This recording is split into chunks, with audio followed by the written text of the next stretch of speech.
This is the Post Shift Podcast, a raw look at the hospitality industry. Welcome to another episode of the Post Shift Podcast. I am, of course, your host, Shawn Soole. I have been extremely busy the last couple of weeks. I haven't done a post shift shot in a number of weeks. I think this is my third week without a post shift shot. Well, obviously, this is the post shift shot, so it's been 2 weeks. I've been really busy traveling, getting back used to being back home and stuff like that. In the last couple of weeks, I've come home from Singapore. I've gone to Toronto and Montreal. Toronto was for Toronto Cocktail Week, which I did a seminar, which I really wish I taped. I regret that aggressively, but my computer crapped out of me when I landed in Toronto, and I couldn't do anything about it. So, unfortunately, that didn't get taped. I really wish I did. Then I did a project with Fever Tree, which is going to be coming out shortly. I've paired Western Canadian and BC spirits with the Fever Tree products, which has been a fun project. A lot of whiskey, a lot of gin. Then I went to Montreal and I worked in Montreal for a bit, doing some work that I'm going to be talking about today. And then, of course, I launched my new book, Great Northern Cocktails, which showcases 150 bartenders from across Canada across Canada. Every province has pretty much got a bartender representation in there. I launched my new swag store, which I'm going to fucking plug hard.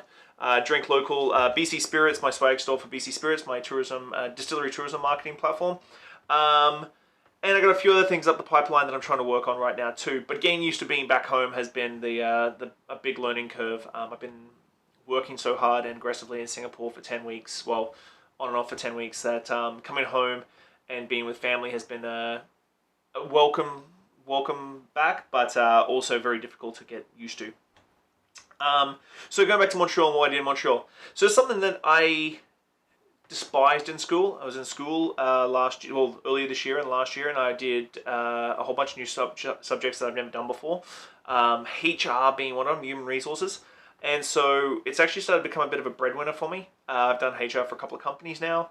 And I'm by far not a HR professional. Like, there's people out there who devote their life to HR. I'm definitely taking what I learned in an HR class, which is a very early stage class, and applying it to restaurants and bars, which I think a lot of people forget about when they start expanding. When we open our first place, you've got your finger in every pie, and you've got your finger in training and systems and all this stuff, and there's a lot of verbal cues on that one, very rarely written down.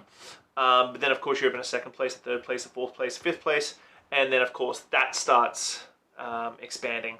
And this is where I've been coming into companies and helping them out with this, because doing simple things. Let's start from top to bottom. Okay, so first off, you should have. This is a number one. I'm going to do a countdown, I suppose. Number one, you should have a job description for every member of your team, whether it be a management, a bartender, a server, a busser, anything. Job description for every single one, so they know exactly what they're going to do when they come in.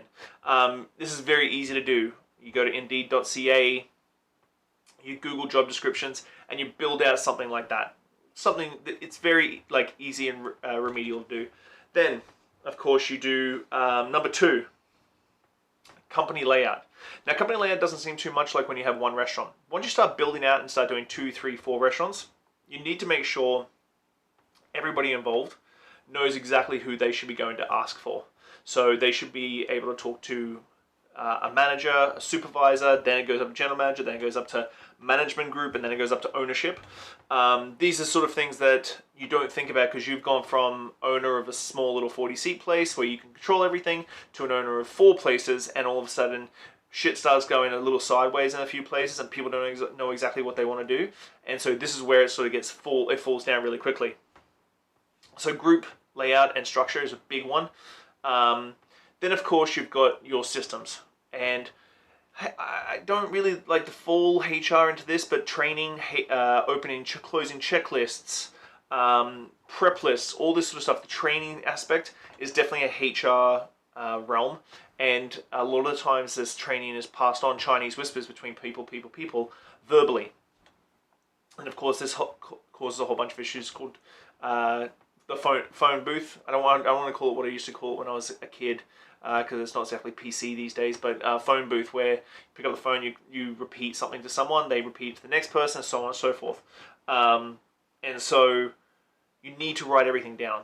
and everything down to the very, very, very lowest common denominator, because I think I've talked about this before with training and bringing people on. You might start your business with the very, very, very, very best, but then after a while, they'll move on, they'll evolve, they'll go open their own places, they'll go manage something else that you can't offer them. I had someone ask me the other day about, well, if you get all the best people in the very beginning, why would they leave? I'm like, well, people grow up, people get older. People may not want to manage your place for the rest of their life, and you may not have a position for them to crawl up. So this is something that you need to keep in mind. And so building out these training manuals and giving everybody like the bare minimum. Common sense cannot be taught. I think I've talked about this in training before. But I think really the HR thing is something that everybody should be thinking about, because everybody doesn't think about it till it's too late. And this is where the big issue is that if you start building your business out thinking that it's going to be a multi-million-dollar venture, you'd be surprised the systems you put in place that'll make your life easier when you're only making $100,000. And so job descriptions, one, everybody should get a job description, because then you got accountability. No one can say that's not my job, I didn't know that was my job, so on and so forth. Those job descriptions lead on to job postings and building out who you really want to be in your company, which is a big one. Then you've got group thing, and as the group layout, the setup, whatever, is really once you start getting past 2 venues, like 2+ venues, it's a really big one. And then with your training being the third part, really build out a proper training program that you can then reward people for doing certain levels of training. Bar Smarts, there's a whole bunch out now. Aranas, the Jerry Thomas Project, or is it Jerry in Singapore, based in Singapore, Chris Lau's thing. There's another one that's coming out in the US here. So there's a ton of programs out there that you can do online training, and this is a big one, so that when these people finish up online training, they get a perk. Because at the end of the day, just because they can make more money over the bar and tips is not really a perk in their head. Tips are an intangible thing. Tangibility is sitting down with them and going, hey, I'm going to throw you an extra couple of bucks an hour. You've done really well with this training. Away you go. But this is all big sphere macro thing that if pieces aren't put together in the right way, the whole thing's going to fall down. And that's a big issue. So you've got to really sit down, think about job descriptions, how they fit into your company, how the training is going to build out. So you start people at buses and they move up to senior bartenders or senior servers or supervisors or managers. And these steps, bit by bit by bit, are tedious. And I hate HR I shouldn't say hate HR. I dislike HR. It's not my favorite thing to do, but I've been really diligent and really good about it. So I may as well take my time and train more people on HR. So job descriptions, where they sit in the company, training. Those 3 things, you'd be surprised how quickly you can build your business much more effectively, more efficiently, more happy staff.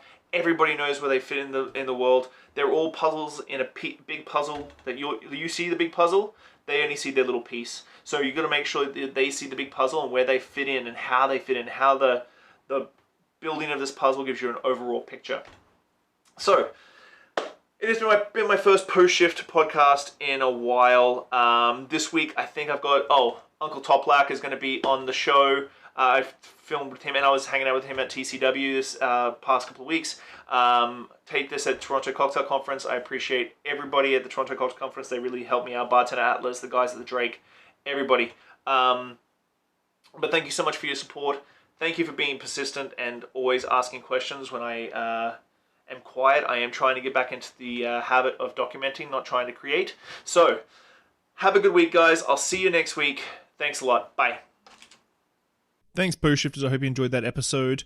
If you're listening, whatever platform you're on, give me a good rating, subscribe, listen along. I'm going to keep going. I really enjoy sitting down with people and learning where they're from, what they did, and how they got to where they were. So if you love it, give me a good 5 stars. If you don't, give me 1 and I'll try harder.